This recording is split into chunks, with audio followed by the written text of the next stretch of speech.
Yay, another Scootaloo-centered episode!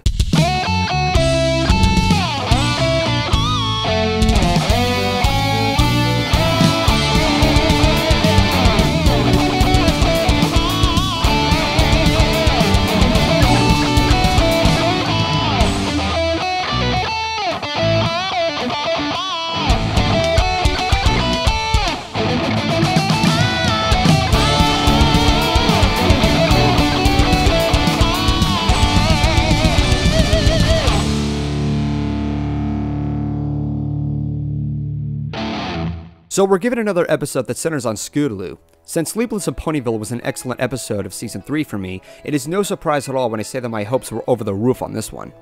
Only this time, it's an episode about our potential character development.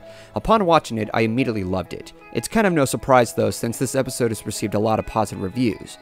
In addition, we're introduced to another new writer, Ed Valentine. Since I already pointed out that new writers can be iffy for me, I think Megan has made the right choices of what these writers can provide so far.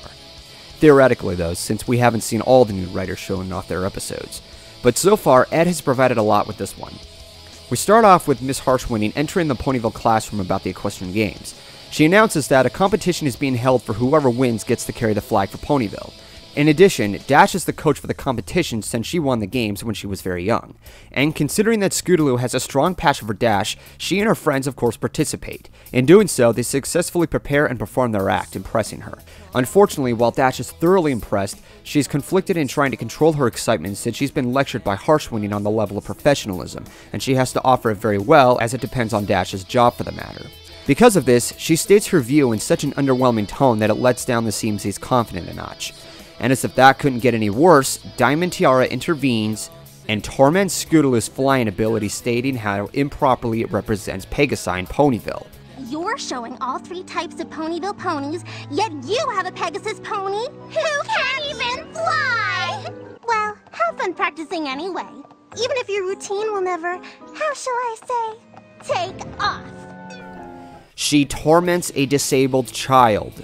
Diamond Tiara is a fucking bitch. Like, oh my god, this girl is evil. I'm going to save that for later. So because Scootaloo has taken this to heart, she struggles trying to fly, which becomes an overwhelming and unsuccessful issue than the actual performance itself. Much like Sleepless in Ponyville, this episode takes Scootaloo's issue and presents it on such an emotional scale. Her struggling towards flying is pretty sympathetic since we know she couldn't fly to begin with and is getting very desperate. The way her handicap was tackled on was played out differently than what I originally expected. Instead of making it a direct focus, it plays a role in what she feels is important, needed, or was just overwhelming to her. Of course, her flying abilities isn't as important for the act as Apple Bloom and Sweetie Belle pointed out, but given that she's never been able to fly throughout her life, it makes sense when it comes to how insecure she feels. At this point, she gives up, no longer wanting to participate for the competition. Even though her friends try to help her, she still feels negative and fears it would cost them their performance. Another topic on this episode to address is Rainbow Dash.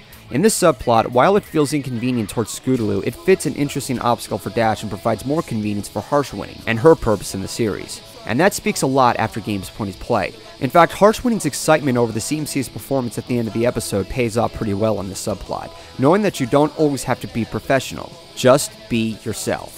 And as remained, Dash is still supportive even in doubt when she gets excited all the time. Nearing to the end, when she finds out that Scootaloo was forfeited and even throwing her scooter away, she immediately runs to talk to her. And what explains here is fulfilling to inform what's most important about her. Flying's what Pegasus ponies are supposed to do. You flew and you carried the flag in the games. But that was me. You're you. And it just doesn't matter if you can fly or not. Your routine was amazing because it represented exactly what makes Ponyville special. I should also add that we get our first musical number in the entire season, Hearts as Strong as Horses. We've got hearts as strong as horses. We've got hearts strong as horses. To get this off my chest, I love this song. I love how well it's presented and written out and how visually stunning the musical is played out. Even though it doesn't establish much of a purpose other than to be a training montage, the composition is simple, motivating, and so optimistic that it gets me engaged with what the rest of the episode offers. In fact, it's reprised near the end of the episode when Scootaloo is reunited with her friends, and it has such a big payoff when she rides her way back to the Crystal Empire, and even bro-hoofing Granny Smith. So with all this in mind, you would think I would have nothing to complain about, right? Unfortunately, no. As much as I can appreciate what this episode offers, some issues are overwhelming, it's that critical. Starting off with, Diamond Tiara is the one morally irresponsible for getting Scootaloo in this condition in the first place. The many schemes that she's pulled off in other episodes were rightfully punished. However, what she did here was so unnerving and downright cold-hearted that it's pretty much the worst thing that she has ever done in the series. And she gets away with it. No one scolds her, no one punishes her, not a single bit of karma is properly backfired to her. She's left completely forgotten as she has no remorse whatsoever. And that's a big deal because it's utterly crucial when you go as far as to torment someone who is handicapped.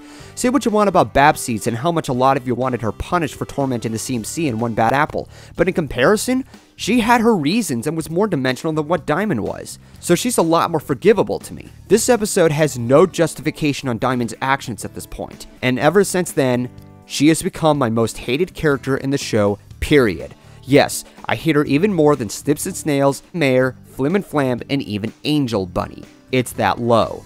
I was hoping that she could have been written out for something better in the series, which is why I used to appreciate her since Ponyville Confidential. But now, she's just a contrived plot convenience, nothing more. Speaking of other characters I utterly detest, there's another issue that bothers me.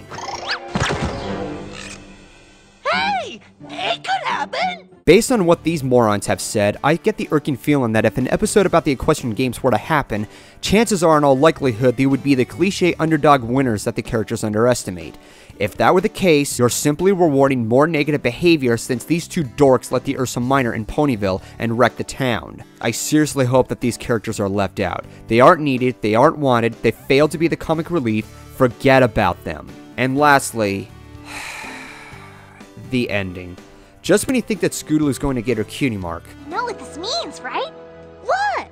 We are totally gonna get cutie marks in flag carrying. God damn it, DHX, why do you have to tease us like that? We've got a good number of seasons going by, and we get to see the CMC slowly but surely maturing at every step of the way. And then you have to go and pull a 180 on their character development at the very last minute here? What an utter cock tease. At the very least, this could have been completely subtracted and add more potential with what you're doing with her. Hell, you could have completely taken that out and thrown that karma at Diamond Tiara. We know what their talent is. They should know what their talent is. It's in their name. I know they're kids, but stop making them this oblivious. With that all said and done though, I was pretty satisfied with what the episode meant to tackle on. By the end, I almost forgot about these issues, though occasionally they pop out to me. I don't think it's the best episode that people made it out to be, but I can understand its appeal. I mean, I love this episode, but man, there could have been so many things justified. Since this is Ed Valentine's first episode to write, I'm willing to let him off. I still wish Diamond Tiara was punished for her actions. Getting away with everything and all. Ho ho ho, not full on, Fox. Oh, really? Burn the witch! Burn the witch! Burn the witch! Burn the witch! This is the best day of my life.